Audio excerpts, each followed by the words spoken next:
বাম ইঞ্জিনে থ্রাস্ট আসে না, কিছু একটা গড়বড় হয়েছে। ওভারহিট হচ্ছে মনে হচ্ছে স্যার। এক নাম্বার ইঞ্জিনে প্রেসার ড্রপ করছে।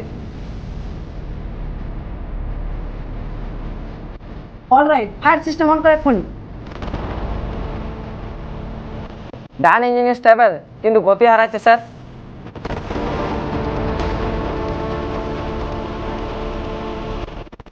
আলটিমেটার বলছে আমরা নিচে নামছি 600 ফুট। মেডে কল করি। Mayday mayday, this is CH 702 while losing power requesting emergency landing. Repeat, mayday. Runway খুব দূরে স্যার, ওখানে পৌঁছানো যাবে না, কিন্তু সামনে একটা বিল্ডিং রয়েছে, সেখানে আমরা ল্যান্ড করার চেষ্টা করতে পারি।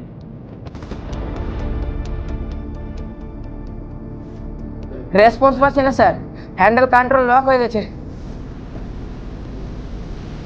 সবাইকে বলে হেড ডাউন, সব কিছু শেষ হতে যাবে।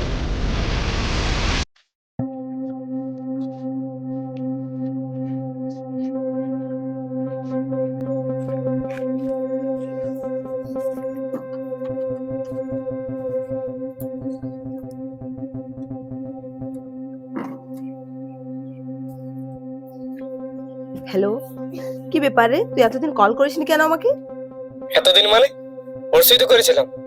কালকে তো করিসনি। কাল একটু পড়ার চাপ ছিল মা, তাই করিনি। পড়াশোনা সব ঠিকঠাক চলছে তো?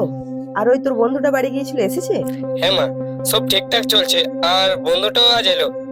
আর মা, একটা গুড নিউজ আছে, এই শনিবার আমি বাড়িতে যাচ্ছি, 1 সপ্তাহ ছুটি আছে। বাহ, বাতাসে শব্দ আসছে, তুই আবার বাইরে বেরিয়েছিস নাকি? না মা, বন্ধুদের সাথে একটু ছাদে এসেছি। সবাইকে বলে হেড ডাউন, সব কিছু শেষ হতে চলেছে।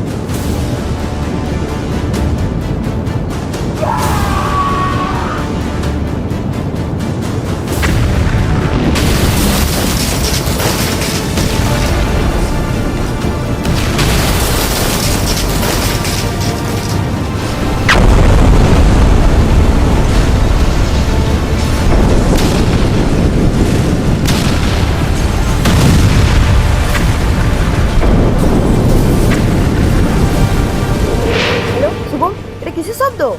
এই মুহূর্তের সবচেয়ে বড় খবর।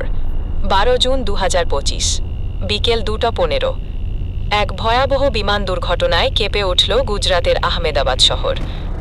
ভারতীয় বেসরকারি বিমান সংস্থা ভারত এয়ারওয়েজের ফ্লাইট CH 702 উড্ডয়ন করেছিল আহমেদাবাদ থেকে লন্ডনের উদ্দেশ্যে। দুপুর 1:38 কয়েক মিনিটের মধ্যেই বিমানটি যান্ত্রিক ত্রুটির কারণে নিয়ন্ত্রণ হারিয়ে ধাক্কা মারে শহরের কেন্দ্রস্থলে অবস্থিত পিসি মেমোরিয়াল মেডিকেল কলেজের ছাত্রাবাসে। পিসি মেমোরিয়াল মেডিকেল কলেজ? হ্যাঁ গো, সেখানে তোমার শুভম পড়তো।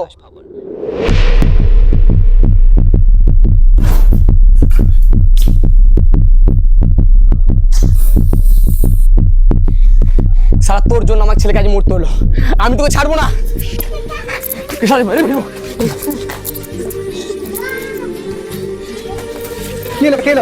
তোকে মারছে কেন?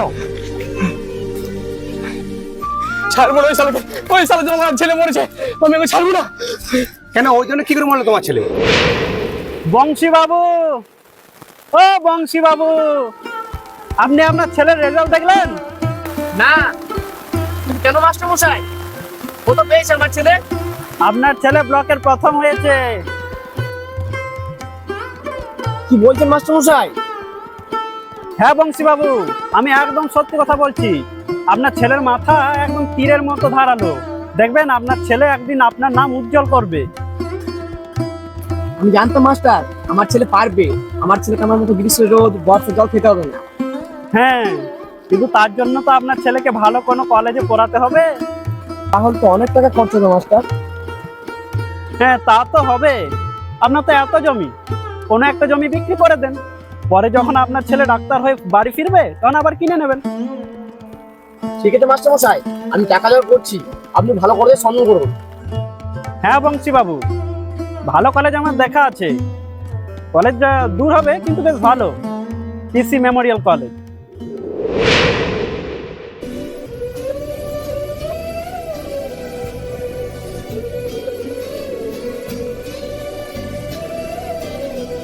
এই পাগলটা কোথায়, আমার ছেলেকে যদি পড়াশোনা না করাতাম তো আমার ছেলে আজ মরতো না।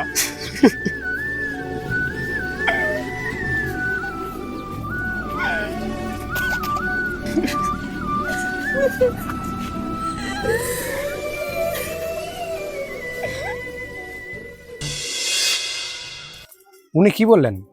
আর এই পাগলটি আগে মাস্টার ছিলেন? আপনি জানেন না, ইনি হলেন সুবল মাস্টার। এই এলাকার সব থেকে ভালো অঙ্কের শিক্ষক ছিলেন একসময়। তাহলে এরকম অবস্থা হলো কি করে? সবাই কপাল। এদের প্যানেলের কয়েকজন ঘুষ দিয়ে চাকরি পেয়েছিল। যোগ্য অযোগ্য আলাদা করা যায়নি, তাই সরকার পুরো প্যানেলে বাতিল করে দেয়। এরপর বেচারে চাকরি গেল। চাকরি চলে যাওয়ার পর তার স্ত্রীরা তাকে ছেড়ে চলে যায়। কিছুদিন টিউশন চালিয়ে জীবন শুরু করার চেষ্টা করেছিল, কিন্তু মানসিকভাবে ভেঙে পড়ে এবং পাগল হয়ে যায়। আর ওর কাঁধে যে রেডিওটা দেখছিল না, ওটাই এখন ওর ভবিষ্যতের আলো। সে ভাবে সরকার একদিন ঠিকই যোগ্যদের নিয়োগ দেবে, কিন্তু কে তাকে বোঝাবে যে তার ভবিষ্যতের আলো এক বিরাট কালবৈশাখী দমকা হয় নিভে যায়। বুঝলে বিবেক বাবু?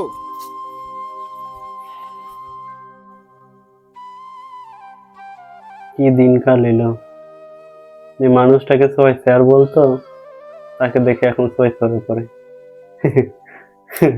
আমি আমি পাগল হয়ে গেছি। কে কে পাগল? আমি পাগল?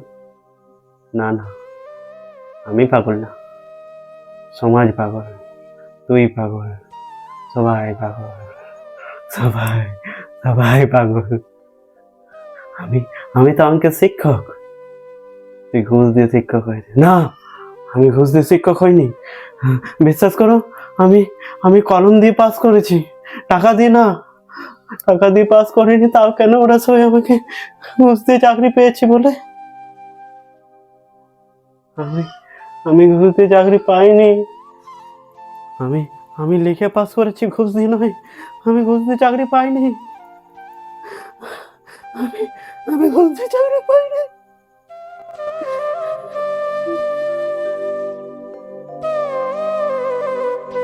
চল শুভম, লেখ a square plus 2ab plus b square সমান a প্লাস b।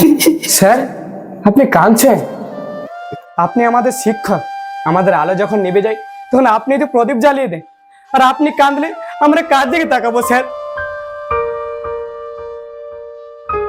আপনি আমাদের সাহস, আমাদের বিশ্বাস, আমাদের স্বপ্নের প্রথম পাঠ। যেদিন আমাদের একটু মন খারাপ থাকে, আপনার একটুখানি হাসি আমাদের ফের হাসিয়ে তোলে। স্যার, আপনি শুধু বই পড়ান না, আপনি মানুষ হতে শেখান, সঠিক পথ দেখাতে শেখান। আর আপনি ভেঙে পড়লে আমরা কেউ উঠে দাঁড়াবো স্যার।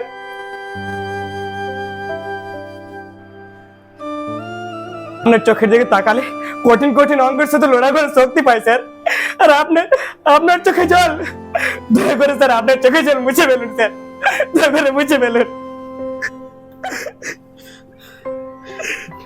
না রে শুভম, এই জল দুটি আমাদের মুছে যাওয়ার জল নয়।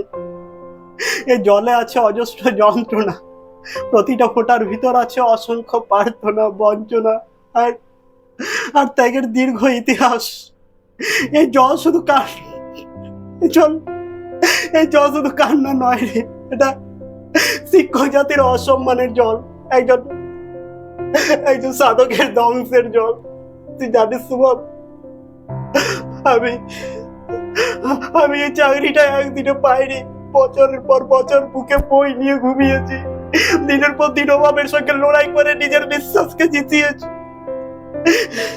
দীর্ঘ 25 বছর সাধনা করে তবে পেয়েছিলাম শিক্ষকের মর্যাদা। কিন্তু আজ একটা নোটিশ মুছে দিল আমার সমস্ত ইতিহাস। এই চাকরিটা শুধু আমার পেশা ছিল না শুভম, এটা ছিল আমার পরিচয়, আমার অহংকার, আমার আত্মা। আর আজ সেটা ছিঁড়ে ফেলা হচ্ছে।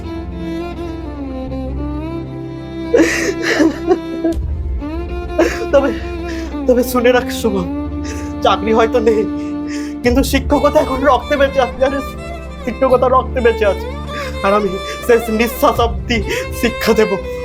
যতদিন একজন শুভম আমার কাছে শিক্ষা নিতে চাইবে, আমি ততদিন অব্দি শিক্ষা দিতেই থাকবো। আমি এই মুহূর্তে উপস্থিত হয়েছি আহমেদাবাদ প্লেন দুর্ঘটনার নিহত শুভমের বাড়িতে, যে পিসি মেমোরিয়াল কলেজের একজন মেধাবী ছাত্র ছিল। আর আমার সাথে রয়েছে শুভমের বাবা ও মা। চলুন শুনে নেওয়া যাক তাদের মন্তব্য তাদের মুখ থেকে।